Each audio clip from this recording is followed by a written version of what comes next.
ओम शांति, ओम शांति, ओम शांति। आज बाबा कह रहे मीठे बच्चे सदा एक ही चिंता में रहो कि हमें अच्छी रीति पढ़कर अपने को राज तिलक देना है। हमेशा बाबा क्या बोल रहा है, अच्छी चिंता, ये फिक्र में रहो कि कैसे हम राजा बनने का तिलक माथे पे लगाएं। पढ़ाई से ही रजाई मिलती है और जितना ज्यादा हम पढ़ेंगे उसको धारण करेंगे उतना ज्यादा रजाई का पद मिलेगा। प्रश्न है, बच्चों को किस उल्लास में रहना है, दिल शिकस्त नहीं होना है, क्यों? बच्चों को किस उल्लास में रहना, दिल शिकस्त नहीं होना है, क्यों? उत्तर है, सदा यही उल्लास रहे कि हमें इस लक्ष्मी नारायण जैसा बनना, इसका पुरुषार्थ करना है। दिल शिकस्त कभी नहीं होना, कभी भी हार नहीं मानना है परिस्थितियों के आगे, क्योंकि यह पढ़ाई बहुत सहज है, घर में रहते भी पढ़ सकते हो, इसकी कोई फीस नहीं है, लेकिन हिम्मत जरूर चाहिए। गीत बजा है, तुम ही हो माता पिता तुम ही हो। ओम शांति। बच्चों ने अपने बाप की महिमा सुनी, तो महिमा तो एक की है, कोई की महिमा गाई नहीं जा सकती, अभी किसी की भी महिमा गाई नहीं जा सकती, जबकि ब्रह्मा विष्णु शंकर की भी कोई महिमा नहीं है इस समय, न देवी देवताओं की, न ब्रह्मा विष्णु शंकर की, क्योंकि हर एक कोई पतित बन चुका, इसलिए इस समय किसी की महिमा नहीं है, एक शिव बाबा को छोड़कर। ब्रह्मा द्वारा स्थापना कराते, शंकर द्वारा विनाश कराते, विष्णु द्वारा पालना कराते हैं। कैसे कराते? ब्रह्मा द्वारा स्थापना तो कर रहे हैं, ज्ञान दे रहे हैं, विष्णु द्वारा पालना, शंकर द्वारा विनाश कैसे कर रहे हैं कि जैसे जैसे हम अपनी बुराइयों का विनाश करेंगे वैसे वैसे शंकर द्वारा विनाश होता जाएगा, वही हुआ शंकर का रूप। तो लक्ष्मी नारायण को ऐसा लायक भी शिव बाबा ही बनाते हैं, उनकी ही महिमा है, उनके सिवाय फिर किसी की महिमा नहीं गाई जा सकती है। इनको ऐसा बनाने वाला टीचर ना हो, यह भी ऐसे ना बने तो क्या होगा? अगर बाबा कहता है कि अगर शिव बाबा नहीं रहते तो फिर कौन बनाता हम बच्चों को इतना महिमा लायक? फिर महिमा है सूर्यवंशी घराने की, शिव बाबा के बाद फिर सूर्यवंशी घराने की महिमा, जो राज्य करते, बाप संगम पर ना आए, तीनों को रजाई मिल ना सके, और किसी की महिमा हो नहीं सकती इस समय। फॉरनर्स आदि कोई की महिमा करने की दरकार नहीं, विदेशियों की भी महिमा नहीं करनी है। अभी जैसे भारत एकदम गरीब बन गया, लेकिन विदेशी तो बहुत ऊंचा बन गए थे, लेकिन बाबा कहता है उन लोगों का भी महिमा नहीं गाना है। महिमा तो एक शिव बाबा की है, दूसरा का कोई नहीं करना है। ऊंचे से ऊंचा शिव बाबा ही है, उनसे ही ऊंचा पद मिलता है, तो उनसे अच्छी रीति याद करके पढ़ाई पढ़ना है। उन अपने को राजा बनाने के लिए आप ही उसको पढ़ाना है, आत्मा को पढ़ाते रहना, चिंतन करवाते रहना। जैसे बैरिस्ट्री पढ़ते हैं तो अपने को पढ़ाई से बैरिस्टर बनाने का स्वप्न देखते हैं ना, तो इसी तरह क्या करना है, यहाँ भी पढ़ाई पढ़ने के साथ साथ हमें अपने आप को राज तिलक देते हुए आगे बढ़ना है। तुम बच्चे जानते हो शिव बाबा हमको पढ़ाने आते, जो अच्छी रीति पढ़ेगा वही ऊंचा पद पाएगा, नहीं तो पढ़ने वाले पद पा न सके। पढ़ने के लिए श्रीमत मिलती है, मूल बात है पावन बनने की, जिसके लिए यह पढ़ाई है, मूल बात है पावन यहाँ बनने की, तो इसी के लिए ये सारा पढ़ाई बाबा पढ़ा रहा है। तुम जानते हो इस समय सभी तमो प्रधान पतित हो चुके हैं, अच्छे व बुरे मनुष्य तो होते ही हैं। पवित्र रहने वालों का अच्छा कहा जाता है, अच्छा पढ़कर बड़ा आदमी बनता है तो महिमा हो जाती है, परंतु सभी अभी पतित है तो महिमा किसकी होगी? पतित ही पतित की महिमा करेंगे क्या? सतयुग में कोई पावन है ही, सतयुग में सभी पावन होते हैं, यहाँ कोई पावन नहीं है, वहाँ कोई किसी की महिमा नहीं करता। एक यहाँ किसी की महिमा नहीं होती है, एक सतयुग में किसी की महिमा नहीं होती, क्योंकि वहाँ सब पावन है, तो महिमा किसकी करेंगे? यहाँ सब पतित है तो भी महिमा किसकी करेंगे? तो यहाँ पवित्र सन्यासी भी हैं, आप पवित्र गृहस्थी भी हैं, तो पवित्र की महिमा गाई जाती है। वहाँ तो यथा राजा रानी तथा प्रजा होते, और कोई धर्म नहीं जिसके लिए पवित्र अपवित्र कह सके। बाबा कहता है यहाँ कोई पवित्र नहीं, वहाँ कोई अपवित्र नहीं है, तो इसीलिए बाबा कहता है राजा रानी वैसा प्रजा बन जाता है। यहाँ तो कोई गृहस्थियों की भी महिमा गाते रहते हैं, उनके लिए जैसे कि वही खुदा अल्लाह बन जाता है। जैसे बहुत गृहस्थी क्या है, बहुत सुखी संपन्न है तो लोग उसकी भी महिमा गाते हैं ना, कि देखो वो कितना अच्छा से रहता है, देखो तो दोनों में कितना अच्छा प्यार है। तो बाबा कहता है ऐसा है नहीं, उनके लिए जैसे वही खुदा अल्लाह हो जाता है, परंतु अल्लाह को तो पतित पावन, लिबरेटर, गाइड कहा जाता है, वह फिर सब कैसे हो सकते? अगर किसी की महिमा गा रहे तो उसके पहले सोचे कि क्या जो पतित पावन कहा जाता है अल्लाह को, तो वो हमें दुखों से भी छुड़ाता है, रास्ता भी दिखाता है, तो क्या वो गृहस्थी वैसे हैं? वह फिर सब कैसे हो सकते हैं? दुनिया में कितना घोर अंधियारा, किसी की महिमा गाने लग पड़ते हैं। अभी तुम बच्चे समझते हो, बच्चों को यह होना रहना चाहिए कि हमको पढ़कर राजा ही बनना है, प्रजा में नहीं जाना है। जो अच्छी रीति पढ़कर पुरुषार्थ करेंगे वो अपने आप को ही राज तिलक दे के जाएंगे। बच्चों को उल्लास में रहना चाहिए कि हम भी लक्ष्मी नारायण के जैसे बन रहे। वहाँ कोई एक लक्ष्मी नारायण थोड़ी ही होगा, पहला लक्ष्मी नारायण इन लोग दोनों बनता है, लेकिन इन लोग जब बच्चा बनेगा तो फिर तो कोई बैठेगा ना। तो इसीलिए बाबा कहता है कि लक्ष्मी नारायण जैसा बनना हमें भी। इसमें मूंझने की दरकार नहीं कि केवल एक ही लक्ष्मी नारायण बनेगा। पुरुषार्थ सबको करना चाहिए, दिल शिकस्त नहीं होना चाहिए। यह पढ़ाई ऐसी है, खटिया पर सोए हुए भी पढ़ सकते हैं। अब किसी को बाबा कहता है ऐसा नहीं कि रूम को ही खटिया बना ले, यहाँ भी सोते रहे। खटिया किसके लिए कहा गया है? जो एकदम लाचार है, बीमार है, तो वो उसके लिए कहा जाता है कि हाँ चलो खटिया पे भी तुम पढ़ो, लेकिन यहाँ आकर भी सोना ये गलत बात है। तो विलायत में रहते हैं फिर भी पढ़ सकते, घर में रहते तो भी पढ़ सकते हो। इतनी सहज पढ़ाई है ये। मेहनत कर अपने पापों को काटना है, दूसरों को भी समझाना है, दूसरे धर्म वालों को भी तुम समझा सकते हो। कोई को भी यह बताना है कि तुम एक आत्मा हो, आत्मा का स्वधर्म शांत है, इसमें कोई फर्क तो नहीं रहा। शरीर से ही अनेक धर्म होते, आत्मा तो एक ही है। सब एक बाप के बच्चे, आत्माओं का बाबा एडॉप्ट किया है, इसीलिए ब्रह्मा मुख वंशावली गाया हुआ है। कोई को भी समझा सकते हो। आत्मा का बाप कौन है? फॉर्म में तुम भराते हो। बाबा कहता है फॉर्म में भराना है, परंतु आत्मा बाप कौन है उसे जानो तो पहले। गाते भी है तुम माता पिता हम बालक तेरे, परंतु वह कौन माता पिता कैसे हैं कुछ पता तो होना चाहिए ना। सभी के आगे गाते रहते थे, भारत में तुम माता पिता कहकर बुलाते हो। बाप ही यहाँ आकर मुख वंशावली रचते। भारत को ही मदर कंट्री भी कहा जाता। किसी भी विदेशी को, विदेश को क्या कहा जाता? मदर कंट्री नहीं, भारत माता नहीं कहा जाता। जैसे यहाँ भारत को माता कहा जाता है, वैसे कोई भी विदेश को माता का दर्जा नहीं दिया गया है, क्योंकि यहाँ ही भगवान आकर माताओं को ऊंचा उठाता है। यहाँ ही शिव बाबा माता पिता के रूप में मिलता है। हर तरह का बात यहाँ होता है। यहाँ ही भगवान को माता पिता के रूप में याद करते हैं। विदेशी में सिर्फ गॉड फादर कहकर बुलाते हैं, परंतु माता तो चाहिए ना पिता को जानने के लिए, जिससे बच्चों को अडॉप्ट करे। पुरुष भी स्त्री को अडॉप्ट करता है, पहले उससे विवाह करता है, उसके बाद बच्चे पैदा होते हैं, रचना रची जाती है। यहाँ भी इसमें परम पिता परमात्मा प्रवेश करते हैं, उसके बाद बच्चे अडॉप्ट करते हैं। पहले तो ब्रह्मा को अडॉप्ट करते, फिर बच्चे पैदा होते हैं। इसको माता पिता कहा जाता है। वह है आत्माओं का बाप, फिर यहाँ आकर उत्पत्ति करते। यहाँ तुम बच्चे बनते हो। फादर और मदर कहा जाता है। वह है स्वीट होम, जहाँ सिर्फ आत्माएं होती हैं। वहाँ भी बाप के बिगर कोई ले जा नहीं सकता। कोई भी मिले तो तुम बोलो कि स्वीट होम हमें जाना चाहते हो। बाबा कहता पूछो उससे कि क्या तुम परम धाम जाना चाहते हो, फिर पावन तो जरूर बनना पड़े। अभी तुम तो पतित हो, यह है आयरन एज, यह कलयुग है, तमो प्रधान दुनिया। अभी तुमको जाना है वापस घर। आयरन एज आत्माएं तो वापस जा नहीं सके। आत्माएं स्वीट होम पवित्र ही रहती हैं। बाबा कहता है जहाँ हम लोग रहते हैं वहाँ कोई भी आत्मा अपवित्र जा नहीं सकती, वहाँ सभी पवित्र आत्माएं रहती हैं। तो अब बाप समझाते हैं कि तुम्हें पवित्र तो जरूर बनना है। बाप की याद से विकर्म को विनाश करते चलो, कोई भी देहधारी को याद ना करो। बाप को जितना याद करोगे उतना पावन बनते जाओगे और ऊंचा पद पाते जाओगे। लेकिन नंबर वार लक्ष्मी नारायण के चित्र पर कोई भी समझाना सहज हो जाता है। कोई भी समझा सकता है लक्ष्मी नारायण पर कि ये भी किसी समय विश्व पर राज करके गए हैं। भारत में इनका राज्य था, यह राज करते थे तो विश्व में शांति थी, सुख थी। विश्व में शांति बाप ही कर सकता है और कोई में ताकत ही नहीं। अब बाप हमको राजयोग सिखला रहा है, राजा बनाने का युग। नई दुनिया के लिए राजाओं का राजा कैसे हम बन सकते वह बतला रहे हैं।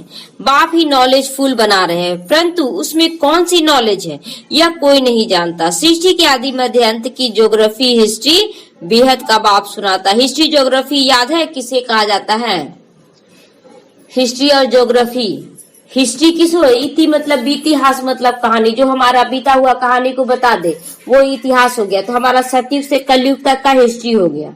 अब भूगोल क्या हुआ, भूगोल मतलब जो भूगोल का पूरा बताए कहानी, यानी कि हम ये परम धाम कहाँ है, सूक्ष्म वतन कहाँ है, स्थूल वतन क्या है, कैसे सूरज चांद सितारा चलता है, कैसे पशु पक्षी चलता है, ये सब बताने वाला ज्योग्राफी हो गया। तो हिस्ट्री ज्योग्राफी को अब हम लोग बेहद का हिस्ट्री ज्योग्राफी को जान गए, बाबा सुना दिए हैं। मनुष्य तो कहेंगे कि सर्वव्यापी है भगवान, या कहते सबके अंदर है, वो सबके अंदर को जानने वाला, ये सब रॉन्ग बातें हैं। फिर अपने को कह ना सके, यह सब बातें बाप बैठ समझाते हैं। अच्छी रीति धारण करके हर्षित रहना है, हमेशा क्या करना, खुश रहना, खुशनुमा चेहरा बनाकर रहना। इस लक्ष्मी नारायण का चित्र सदैव देखते हो ना, हर्षित मुख वाला होता है। तो स्कूल में ऊंचा दर्जा पढ़ने वाले का चेहरा हर्षित होना चाहिए। जो ऊंचा फर्स्ट सेकंड आता है तो वो कितना खुश रहता है, नहीं हम तो ले आएंगे नंबर। तो हमें भी ऐसा कर्म करके चलना है कि हमें विश्वास रहे कि हम ऊंचा पद पाएंगे ही। दूसरे भी समझेंगे यह तो बड़ा खुश रहता है, कितना बड़ा इम्तिहान भी पास करता है फिर भी इसका चेहरा खुश होता है, यह तो बहुत ऊंची पढ़ाई है। फी आदि की यहाँ कोई बात नहीं, सिर्फ हिम्मत की बात है। हिम्मत करके करना है, तन मन धन का दान करना, अपने को आत्मा समझकर बाप को याद करना, जिसमें माया बहुत बिघड़ डालेगी। बाप कहते पवित्र बनते चलो, ये माया भी तुम्हारा बाल विवाह का नहीं बिगाड़ सकती है। बाप से प्रतिज्ञा करो, मुंह काला मत करो। बहुत जबरदस्त माया है जो फेल करवा देती है, तो फिर उसका नाम नहीं गाया जा सकता है। फलाने फलाने शुरू से लेकर बहुत अच्छे चले, महिमा गाई जाती थी, फिर बाद में धीरे धीरे क्या हो गए, वो उसको माया ने खा लिया। बाप कहते अपने लिए आप ही पुरुषार्थ कर राजधानी प्राप्त करनी, बाबा कोई कृपा नहीं करेगा। बाबा कहता है कि अपने पुरुषार्थ से ही अपना पद को क्या करो, फिक्स करो कि हम कौन सा पद लेंगे। पढ़ाई से ऊंचा पद पाना यह है ही राजयोग, प्रजा योग नहीं है, परंतु पर प्रजा भी बनेंगे जरूर। अब बाबा कहता प्रजा योग हम नहीं सिखा रहे, राजा बनने का योग सिखा रहे। अब जो बच्चे नहीं बनेंगे तो प्रजा योग तो हो ही जाएगा ना।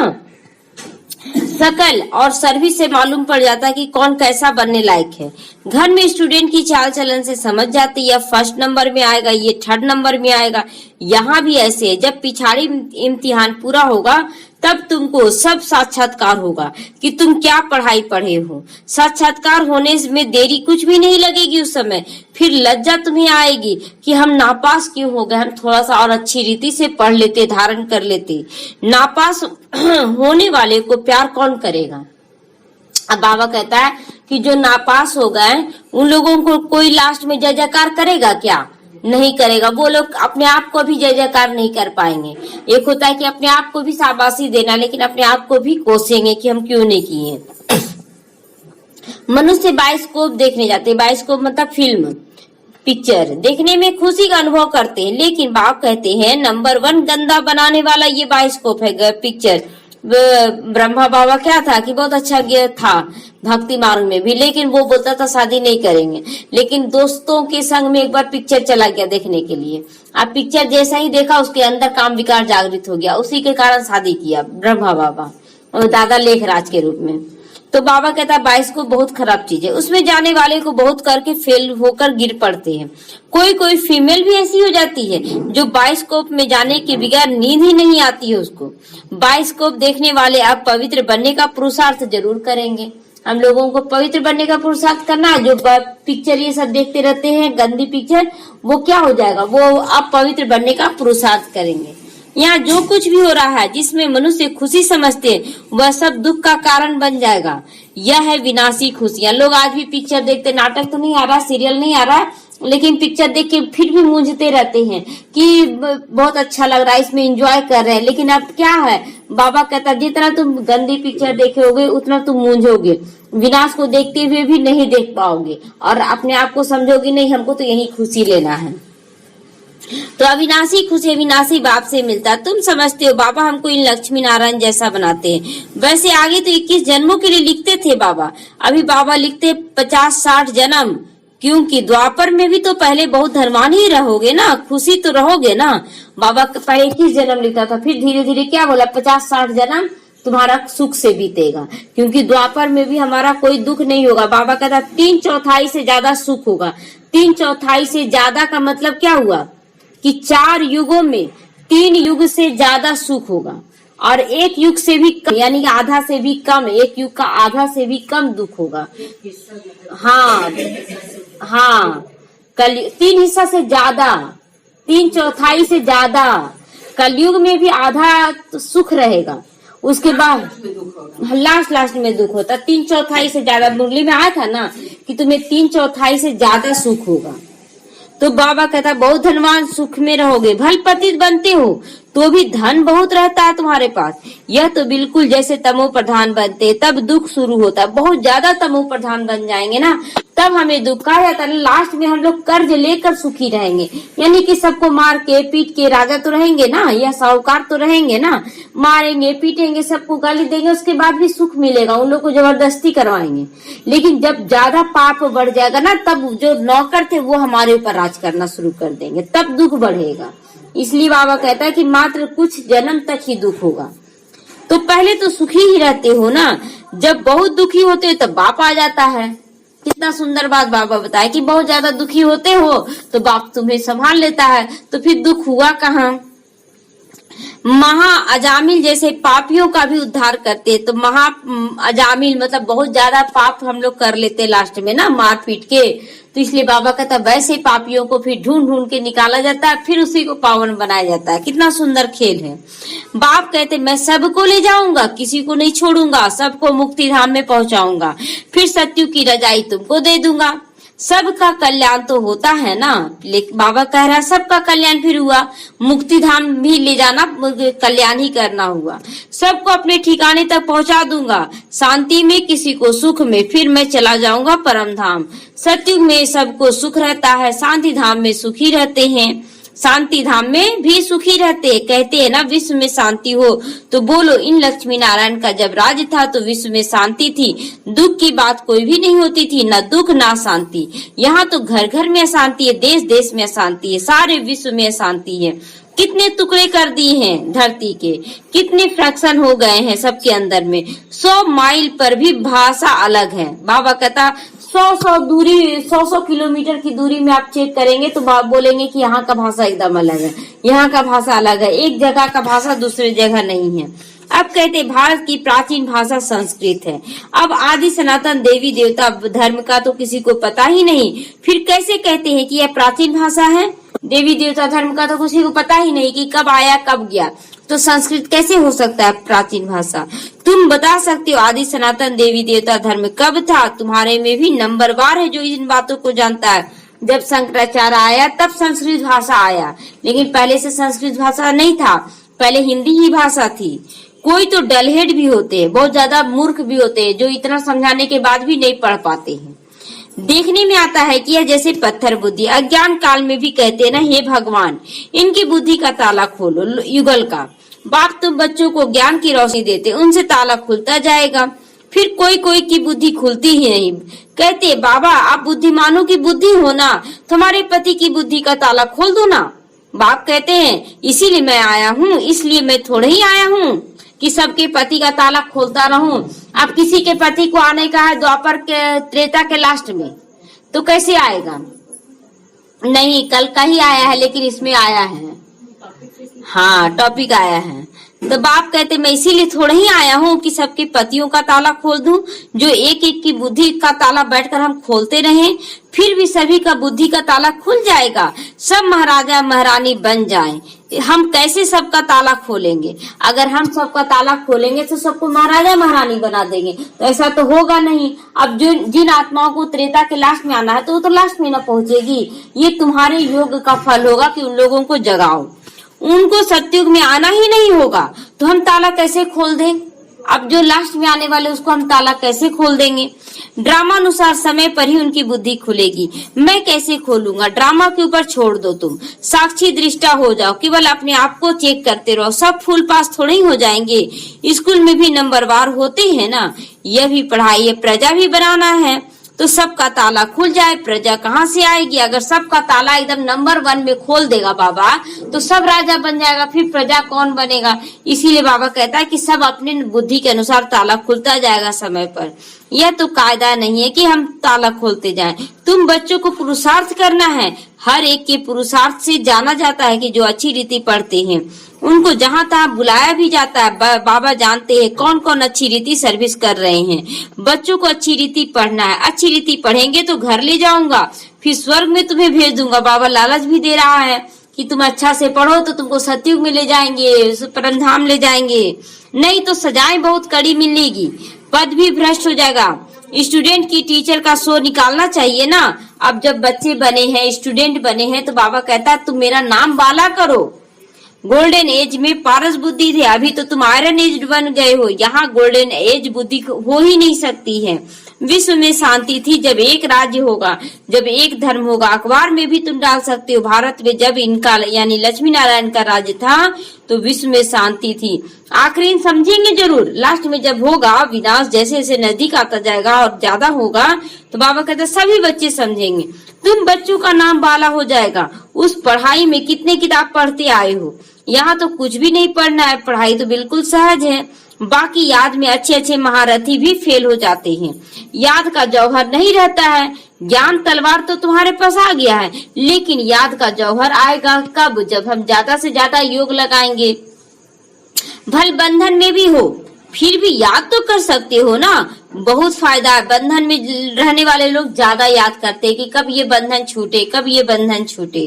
कभी बाबा को देखा भी नहीं रहते हैं, देखते भी नहीं है, याद में ही प्राण छोड़ देते। बाबा को देखते नहीं लेकिन अनुभव करते हैं बाबा का कि बाबा आ चुका है, तो बहुत अच्छा पद पा सकते हैं। वो भी बहुत अच्छा पद पा सकते हैं कि बोलते हैं कि ज्ञान गंगा मुख में हो और शिव की याद समाई हो, तो अगर उसी स्थिति में भी आप प्राण छोड़ते हैं तो बहुत ऊंचा पद प्राप्त कर सकते हैं। क्योंकि याद में कहते हैं ना शरीर छोड़ते हैं, तो बाप की याद में प्यार के आंसू बहाते रहो और वह आंसू तुम्हारा मोती बन जाएगा। वही आंसू तुम्हारा ऊंचा पद प्राप्त कराने का कारण बन जाएगा।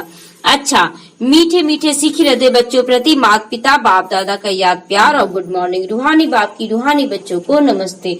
हम रूहानी बच्चों की ओर से रूहानी माता पिता बाप दादा को याद प्यार गुड मॉर्निंग और नमस्ते नमस्ते। धारणा के लिए आज मुख्य सार है, अपने लिए स्वयं ही पुरुषार्थ करो। ऊंचा पद पाना है ना, तो पढ़ाई से स्वयं को राज तिलक देते चलो कि हम कितना ऊंचा पद पा सकते हैं। अपने आप को तो सभी जान सकते हैं कि हम कैसा पद पाएंगे। ज्ञान की अच्छी रीति धारणा करो और हर्षित मुख चेहरा हमेशा रखना है कि दूसरे देखे तो उसका भी चेहरा, जब कोई बच्चा हंसता है तो दूसरे भी अनजान भी रहते तो भी उसका बच्चा का चेहरा देखकर हंस पड़ते हैं। और अगर कोई बच्चा रोता है तो उसको लेने का भी मन नहीं करता, लो संभाल लो। तो इसीलिए बाबा कहता हम बच्चों का चेहरा क्या होना चाहिए, हंसता हुआ होना चाहिए हर बात में। ज्ञान का तलवार में याद का जौहर भरना है। जितना हम योग युक्त रहेंगे, पवित्र बनेंगे ना, उतना दूसरों को आकर्षित करेंगे। याद से ही बंधन काटने हैं। कभी भी गंदे बाइस्कोप देखने नहीं जाना है। संकल्पों को भी अपवित्र नहीं बनाना। घर में भी क्या करते, थोड़ा बहुत सीरियल देख लेते हैं आज भी, तो सीरियल देखने से उसमें आज का जितना भी सीरियल हो, कितना भी अच्छा क्यों ना हो, लेकिन उसमें कुछ ना कुछ गंदा सीन आ ही जाता है, इसलिए नहीं देखना है। आज का वरदान है सदा एकांत और सिमरन में व्यस्त रहने वाले बेहद के वानप्रस्थी बनो। बेहद का वानप्रस्थी, वानप्रस्थी का मतलब होता है वाणी से परे जाने का स्थान। तो हमें क्या करना, जब कर्म करे तो ठीक है, जब योग में बैठे तो वाणी से परे जाना है, यानी एकदम साइलेंस में, शांत में रहना है, एकांत में रहना है, एक की याद में रहना है और मुरली का चिंतन, बाबा के बारे में चिंतन करना, बाबा हमें क्या बनाने आया है।